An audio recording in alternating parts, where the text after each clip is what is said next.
ಜಾಸ್ತಿ ಕೊಟ್ಟಿರಿ. ಆರಾಮ ಫ್ರೀಯಾಗಿ ಓದ್ಕೋಬೋದು ಪುಸ್ತಕ ಇಟ್ಕೊಂಡು. ಎಲ್ಲ ವೈಫೈ ಸರ್ ಎಲ್ಲ ಚೇರ್ಗಿರೆಲ್ಲ ಮಸ್ತ್ ತರಿಸಿ ಬರೋ ಕಂಫರ್ಟಬಲ್ ಇದ್ದಂಗಿರೋ ಚೇರ್ಸ್. ಸರ್ ಚೀನಾದಿಂದ ತರಿಸ್ಬೋದು.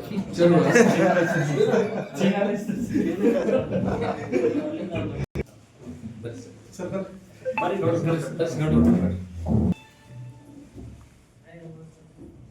ಬಾಯ್ತಪ್ಪ.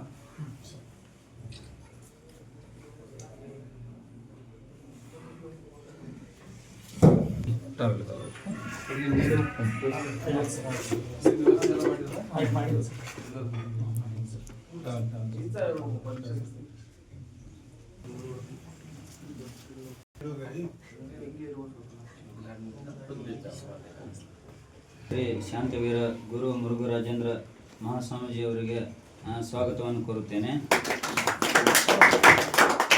ಅದೇ ರೀತಿಯಾಗಿ ಈ ಒಂದು ಕಾರ್ಯಕ್ರಮದ ಉದ್ಘಾಟಕರಾಗಿ ಸನ್ಮಾನ್ಯ ಪಾಂಡು ಎಲ್ ರಾಠೋಡ್ ಜಿಲ್ಲಾ NSS ನೋಡಲ್ ಅಧಿಕಾರಿಗಳು ಕಲಬುರಗಿ ಇರೋವರಿಗೂ ಕೂಡ ಈ ಕಾರ್ಯಕ್ರಮದ ಪರವಾಗಿ ಎಲ್ಲರ ಪರವಾಗಿ ಸ್ವಾಗತವನ್ನು ಕೋರುತ್ತೇನೆ. ಅದೇ ರೀತಿ ಮುಖ್ಯ ಅತಿಥಿಗಳಾದಂತಹ Shri Veeranna S Doddamani PI Gurmitkal police ಠಾಣೆರವರಿಗೆ ಸ್ವಾಗತವನ್ನು ಕೋರುತ್ತೇನೆ. ಅದೇ ರೀತಿಯಾಗಿ ಇದು ರವೀಂದ್ರ ಚವಾಣ್ ಶಿಕ್ಷಣ ಸಂಯೋಜಕರು ಗುರ್ಮಿಟ್ಕಲ್ರವರಿಗೂ ಕೂಡ ಈ ಒಂದು ಕಾರ್ಯಕ್ರಮದ ಪರವಾಗಿ ಸ್ವಾಗತವನ್ನು ಕೋರುತ್ತೇನೆ. ಅದೇ ರೀತಿಯಾಗಿ ಡಾಕಪ್ಪ MR ಕನ್ನಡ ರತ್ನ D ಕರಿಯಾರ್ ಅಕಾಡೆಮಿ ಸಂಸ್ಥಾಪಕರು ಕಲಬುರಗಿರವರಿಗೂ ಕೂಡ ಸ್ವಾಗತವನ್ನು ಕೋರುತ್ತೇನೆ.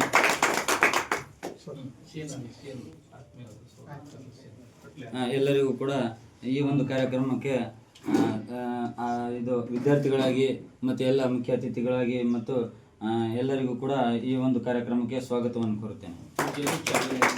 ಈ ಕಾರ್ಯಕ್ರಮಕ್ಕೆ ಉದ್ಘಾಟನೆ ನೀಡಬೇಕಾಗಿ ತಮ್ಮಲ್ಲಿ ಕೋರುತ್ತೇನೆ.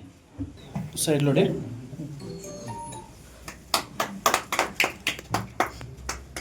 ಸರಿ ಕಡೆ ನೋಡಿ. ಬಸ್ ಮೇಡಮ್ ಎಲ್ಲ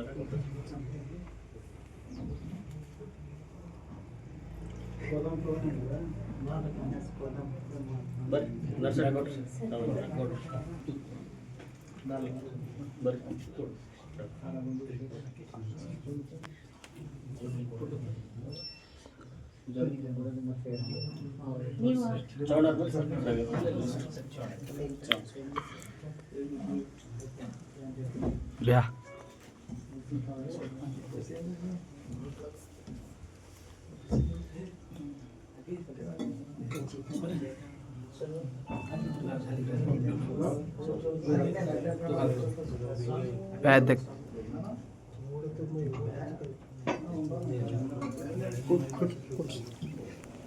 ಈ ಒಂದು ಉದ್ಘಾಟಕರಾಗಿ ಪರಮ ಪೂಜ್ಯ ಮಹಾಸ್ವಾಮೀಜಿ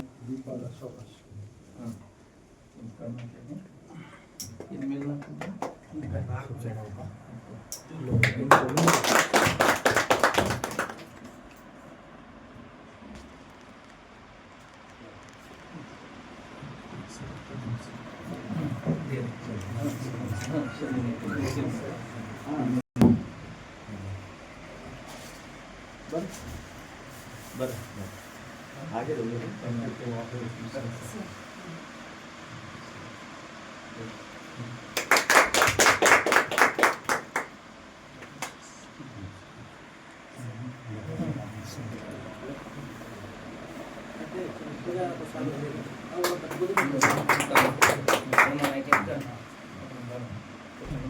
ಹಾಂ ಸರ್.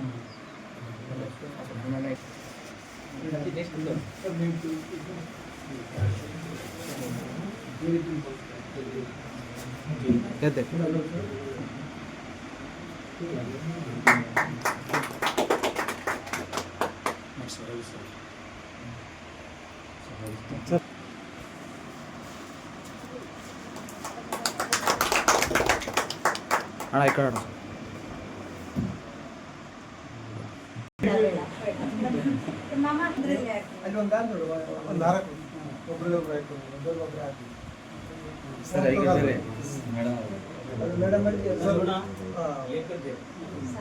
सर एड देखो सबसे क्लियर है कौन है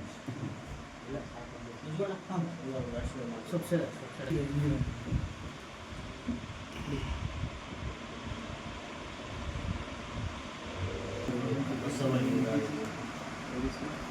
ಸದಾವತಾರ ಸ್ಮರಣೀಯರಾದ ಬಸವಾದಿ ಶರಣರನ್ನು ವಿಶ್ವದ ದಾರ್ಶನಿಕರನ್ನು ಸ್ಮರಣೆ ಮಾಡಿಕೊಂಡು ಇವತ್ತು ಹಮ್ಮಿಕೊಂಡಿರುವಂತಹ ಜ್ಞಾನಸಾಗರ ಗ್ರಂಥಾಲಯ ಉದ್ಘಾಟನೆಯ ಸಮಾರಂಭದಲ್ಲಿ ಉದ್ಘಾಟನೆಯ ಕಾರ್ಯಕ್ರಮವನ್ನು ನೆರವೇರಿಸಿರುವಂಥ ಗುರುಮಠಕಲ್ ಪಟ್ಟಣದ ಸಿಪಿಐ ಸಾಹೇಬರಾದಂತಹ ಸನ್ಮಾನ್ಯ ಶ್ರೀ ವೀರಣ್ಣ ಎಸ್ ವರ್ಮನಿ ಅವರಲ್ಲಿ, ಪಾಂಡು ಎಲ್ ರಾಘವ್ ಅವರಲ್ಲಿ, ಶರಣಪ್ಪ ಅವರಲ್ಲಿ, ರವೀಂದ್ರ ಚವ್ಹಾಣ್ ಅವರಲ್ಲಿ, ರಾಕಪ್ಪ ಅವರಲ್ಲಿ, ಹೇಮಾ ಮೇಡಮ್ ಅವರಲ್ಲಿ, ಮಕ್ಕಳ ಭಕ್ತರಾಗಿರುವಂಥ ನಿಮ್ಮ ಕರ್ಸಡಿ ಗಡ್ಡೇಶ್ವರಿ ಪೊಲೀಸ್ ಪಾಟೀಲ್ ಅವರಲ್ಲಿ, ಹಾಗೆಯೇ ಪತ್ರಕರ್ತರಾಗಿರುವಂಥ ನಮ್ಮ ನಾಗರಾಜ್ ಪತಂಗೆ ಬಂದಿದ್ದಾರೆ. ಎಲ್ಲ ಯುವಕರೇ, ಶಿಕ್ಷಕರೇ, ತಮಗೆಲ್ಲರಿಗೂ ಭಕ್ತಿಯ ಶರಣಾರ್ಥಗಳನ್ನು ಸಲ್ಲಿಸಿ ವಿಶೇಷವಾಗಿ ಜ್ಞಾನಸಾಗರ ಲೈಬ್ರರಿ ಇವತ್ತು ಉದ್ಘಾಟನೆಗೊಳ್ತಿರ್ತಕ್ಕಂಥದ್ದು ತುಂಬ ಸಂತೋಷ ಪಡುವಂತಹ ವಿಚಾರವಾಗಿದೆ. ಬಂದಿದೆ ಇವತ್ತು ನಮ್ಮ ರಾಷ್ಟ್ರದ ಸಂವಿಧಾನ ಶಿಲ್ಪಿಗಳಾದಂತಹ ಡಾಕ್ಟರ್ B.R. ಅಂಬೇಡ್ಕರ್ ಅವರು ಒಂದು ಕಡೆ ಒಂದು ಮಾತನ್ನು ಹೇಳ್ತಾರೆ. ಅಂಬೇಡ್ಕರ್ ಅವರು ಏನಂತ ಕೇಳಿದಾಗ, ನಮ್ಮ ದೇಶದ ಜನರು ದೇವಸ್ಥಾನಗಳ ಮುಂದೆ ಸಾಲುಗಟ್ಟಿ ನಿಲ್ಲುವ ಬದಲು ಗ್ರಂಥಾಲಯದ ಮುಂದೆ ಸಾಲುಗಟ್ಟಿ ನಿಂತಿದ್ದರೆ ದೇಶವೇ ಬದಲಾಗ್ತಿತ್ತು ಅನ್ನುವಂಥ ಮಾತು ಅಕ್ಷರಶಃ ತುಂಬ ಸತ್ಯವಾಗಿರುವಂಥ ಮಾತು ಎನ್ನುವಂಥದ್ದು.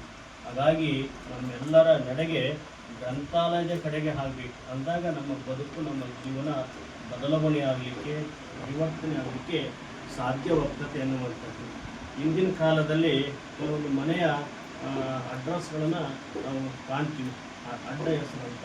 ಉದಾಹರಣೆಯಾಗಿ ಮೂಲಿ ಮನೆ, ದೊಡ್ಡ ಮನೆ, ವಾರದವ್ರ ಮನೆ, ಹಾಗೆಯೇ ಸಾಲಿ ಮನೆ ಅಂತ ಉಳಿತು. ಸಾಲಿ ಮನೆ ಅಂತ ಯಾಕೆ ಬಂದ್ವಪ್ಪ ಅಂತಂದರೆ, ಆ ಮನೆಗಳಲ್ಲಿ ಸಾಲಿ ಮಾಡ್ತಾಯಿದ್ರು. ಅವೆಲ್ಲ ಸ್ಕೂಲ್ ಬಿಲ್ಡಿಂಗ್ಗಳು ಇರಲಿಲ್ಲ, ಒಂದು ಮನೆಯಲ್ಲಿಯೇ ಸಾಲಿ ನಡೆಸ್ತಾ ಇದ್ರು. ಅದಕ್ಕೆ ಸಾಲಿ ಮನೆಯವರು ಅಂತೇಳಿ ಅಡ್ಡ ಹೆಸರು ಬಂದಿದ್ದಾರೆ. ಹಂಗೆ ನನಗೆ ಅನಿಸ್ತದೆ, ಮುಂದೊಂದು ದಿನ ಈ ಮನೆ ಹೆಸರು ಸಹಿತ ಲೈಬ್ರರಿ ಮನೆ ಅಂತ ಆದರೂ ಆಶ್ಚರ್ಯ ಪಡುವಂಥ ಇಲ್ಲ ಎನ್ನುವಂಥದ್ದು. ಇದು ಒಳ್ಳೆಯ ಬೆಳವಣಿಗೆ. ನಿಜವಾಗಲೂ ಮನೆಗಳಲ್ಲಿ ಈ ರೀತಿಯ ಒಂದು ಜ್ಞಾನ ದಾಸೋಹ ನಡೀತಾ ಇರ್ತಕ್ಕಂಥದ್ದು ಅತ್ಯಂತ ಶ್ರೇಷ್ಠವಾದಂಥ ಕಾರ್ಯ. ಹಾಗಾಗಿ ನಮ್ಮ ಎಲ್ಲ ರಾಠೋಡ್ ಪರಿವಾರದವರು, ಬಂಧುಗಳು, ನೀವೆಲ್ಲ ಕೂಡಿಕೊಂಡು ಜ್ಞಾನಸಾಗರ ಗ್ರಂಥಾಲಯ ಹೆಸರು ಭಾಳ ಅದ್ಭುತವಾಗಿರುವಂಥ ಹೆಸರು ಇಟ್ಟಿದ್ದಾರೆ. ಇದು ಕೇವಲ ಒಂದು ಯಾವುದೇ ರೀತಿಯ ಸಾಗರ ಅಷ್ಟೇ ಅಲ್ಲ, ಜ್ಞಾನಸಾಗರ, ಜ್ಞಾನ ಭಂಡಾರವನ್ನು ಹೊಂದಿದಂಥ ಸಾಗರ ಅಂತ, ಜ್ಞಾನಸಾಗರ ಅಂತೇಳಿ ಒಳ್ಳೆಯ ಉತ್ತಮ ಹೆಸರನ್ನು ಇಲ್ಲಿ ಇಡಲಾಗಿದೆ. ಇದು ನಮ್ಮ ಭಾಗದ ವಿದ್ಯಾರ್ಥಿಗಳಿಗೆ, ವಿದ್ಯಾರ್ಥಿನಿಯರಿಗೆ ಇದು ಹೆಚ್ಚಿನ ರೀತಿಯಾಗಿ ಅನುಕೂಲ ಆಗಲಿ. ಬಹುಶಃ ಊರು ಹೊರಗಡೆ ಇದೆ, ಯಾವುದೇ ಗದ್ದಲಗಳಿಗೆ ಏನಿಲ್ಲ ಅಂತ ಅನಿಸ್ತದೆ, ಪ್ರಶಾಂತವಾಗಿ ಅನಿಸುತ್ತೆ. ಹಾಗಾಗಿ ವಿದ್ಯಾರ್ಥಿಗಳು ಬಂದು ಭಾಗವಹಿಸಿ ಇಲ್ಲ ಅಧ್ಯಯನವನ್ನು ಮಾಡಿ ಹೆಚ್ಚಿನ ಜ್ಞಾನ ಸಂಪಾದನೆಯನ್ನು ಮಾಡಿಕೊಂಡು ನಮ್ಮ ಭಾಗದ ಒಂದು ಶೈಕ್ಷಣಿಕ ಅಭಿವೃದ್ಧಿಗೊಳ್ಳುವಲ್ಲಿ ಇದೊಂದು ಲೈಬ್ರರಿ, ಜ್ಞಾನಸಾಗರ ಲೈಬ್ರರಿ ನಮ್ಮ ಭಾಗದ ವಿದ್ಯಾರ್ಥಿಗಳಿಗೆ ಇದು ಮಾರ್ಗದರ್ಶನ ಆಗಲಿ ಅನ್ನುವಂಥ ಮಾತನ್ನು ಈ ಸಂದರ್ಭದಲ್ಲಿ ವ್ಯಕ್ತಪಡಿಸಿ, ನಮ್ಮ ಗುರುಮಠಕಲ್ಲಿನ ಸಿಪಿಐ ಸಾಹೇಬರಾದಂಥ ಸರಳ ಸಜ್ಜನಿಕೆಯ ಸಾಹೇಬರು ನಮ್ಮ ವೀರಣ್ಣ ಎಸ್ ದೊಡ್ಡಮನೆಯವರು ಅವರು ಬಂದಿದ್ದಾರೆ. ನಮ್ಮ ನರ್ಸಡಿಗೌಡ, ರವೀಂದ್ರ, ನಮ್ಮ ಚವ್ಹಾಣ್ ಇದ್ದಾರೆ, ಪ್ರೇಮಾ ಮೇಡಮ್ ಅವರು, ಇವೆಲ್ಲರೂ ಬಂದಿದ್ದೀರಿ. ಒಟ್ಟಾರೆಯಾಗಿ ಜ್ಞಾನಸಾಗರ ಗ್ರಂಥಾಲಯ ನಮ್ಮ ಭಾಗದ ವಿದ್ಯಾರ್ಥಿಗಳಿಗೆ ಇದು ಉಪಯುಕ್ತ ಆಗಲಿ, ಆ ಮೂಲಕವಾಗಿ ನಿಮ್ಮ ಮಾರ್ಗದರ್ಶನ ಸದಾಕಾಲ ಇರಲಿ ಅಂತೇಳಿ ಈ ಸಂದರ್ಭದಲ್ಲಿ ನಾನು ಶುಭವನ್ನು ಹಾರೈಸಿ, ಬಹುಶಃ ಭಾಳ ಅಚ್ಚುಕಟ್ಟಾಗಿ ಮಾಡಿ ಇವೆಲ್ಲ ನಾವು ಟೇಬಲ್, ಇವೆಲ್ಲ ಚೇರಿಂದ ಬಂದವು ಚೇರುಗಳು ಅಂತೇಳಿ ಹೇಳ್ತಾ ಇದ್ರು. ನಿಜವಾಗಲೂ ಭಾಳ ಎಷ್ಟು ಜನ ಭಾಳ ನೀಟಾಗಿ ಮಾಡಿದ್ದಾರೆ ವರ್ಕು. ಹಾಗಾಗಿ ವಿದ್ಯಾರ್ಥಿ ಕುತ್ಕೊಂಡು ಯಾವುದು ಯೋಚನೆ ಮಾಡದೆ ಪ್ರಶಾಂತವಾಗಿ ಕುತ್ಕೊಂಡು ಅಭ್ಯಾಸವನ್ನು ಮಾಡಿ ಜ್ಞಾನವನ್ನು ವೃದ್ಧಿ ಮಾಡಿಕೊಳ್ಳಿ ಅಂತೇಳಿ ಈ ಸಂದರ್ಭದಲ್ಲಿ ನಾನು ಶುಭವನ್ನು ಹಾರೈಸಿ ನನ್ನೆರಡು ಮಾತುಗಳನ್ನು ಮುಗಿಸ್ತಾ ಇದ್ದೀನಿ.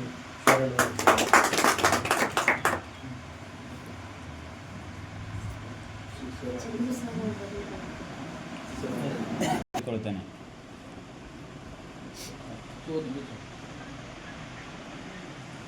ವೇದಿಕೆ ಮೇಲೆ ಆಸೀನರಾಗಿರುವ ಪರಮ ಪೂಜ್ಯರ ಪಾದಗಳನ್ನು ಹಾಗೂ ವೇದಿಕೆ ಮೇಲೆ ಆಸೀನರಾದಂತಹ ವೀರಣ್ಣ ಸರ್ ಅವರಿಗೂ ಪಾಂಡು ಸರ್ ಅವರು ಬಂದಂಥ ಎಲ್ಲ ಮುಖ್ಯ ಅತಿಥಿಗಳಿಗೆ ಹೋಗ್ತಾ ಇವತ್ತು ಗುರುಮಠದಲ್ಲಿ ಒಂದು ಗ್ರಂಥಾಲಯ ಒಂದು ಉದ್ಘಾಟನೆ ಭಾಳಷ್ಟು ಸಂತೋಷದ ವಿಷಯ ಇದೆ.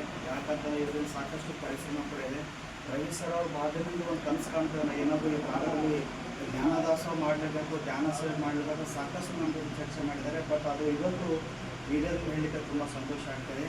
ಈ ಗ್ರಂಥಾಲಯ ಎಂಬುದು ಪ್ರಾಚೀನ ಕಾಲದಲ್ಲಿ ಕೂಡ ಬಹಳಷ್ಟು ರಾಜರು ಮಹಾರಾಜರು ಕೂಡ ಈ ಪತ್ರಿಕೆಗಳನ್ನು ಕೂಡ ಸಂಪಾದನೆ ಮಾಡ್ತಾರೆ. ಅಲೆಕ್ಸಾಂಡರ್ ಎಂಬ ಕೂಡ ಅವರು ಕೂಡ ಬಹಳಷ್ಟು ಒಂದು ಗ್ರಂಥಾಲಯದಲ್ಲಿ ಒಂದು ಪ್ರಮುಖ ಗ್ರಂಥಾಲಯ ಸ್ಥಾಪನೆ ಮಾಡ್ತಾಯಿದ್ರು. ಈ ಗ್ರಂಥಾಲಯ ಎಂಬುದು ಏನಪ್ಪ ಅಂತಂದರೆ ಅದೇ ಒಂದು ಗೌರ್ಮೆಂಟ್ ಕ್ಷೇತ್ರದಲ್ಲಿ ಯಾವುದೋ ಒಂದು ದೇವಸ್ಥಾನಗಳು ಏನಾದರೂ ನೋಡಿ ನಾವು ಉತ್ತರ ಕನ್ನಡ ಸಂದರ್ಭದಲ್ಲಿ ದೇವಸ್ಥಾನಗಳಿಗೆ ಏನಾದ್ರು ನಾವು ಪೂಜೆ ಸಲ್ಲಿಸ್ಬೇಕಂದ್ರೆ ಸುಮಾರು 2-3 ತಾಸುಗಳು ಅಲ್ಲಿ ಭಾಳ ಹಚ್ಚಬೇಕಾಗುತ್ತೆ, ಹಂಗೆ ಅನಿಸ್ಕೊಂಡು. ಅದೇ ರೀತಿಯಲ್ಲಿ ಏನಪ್ಪ ನಮ್ಮ ಪೂಜ್ಯಗಳು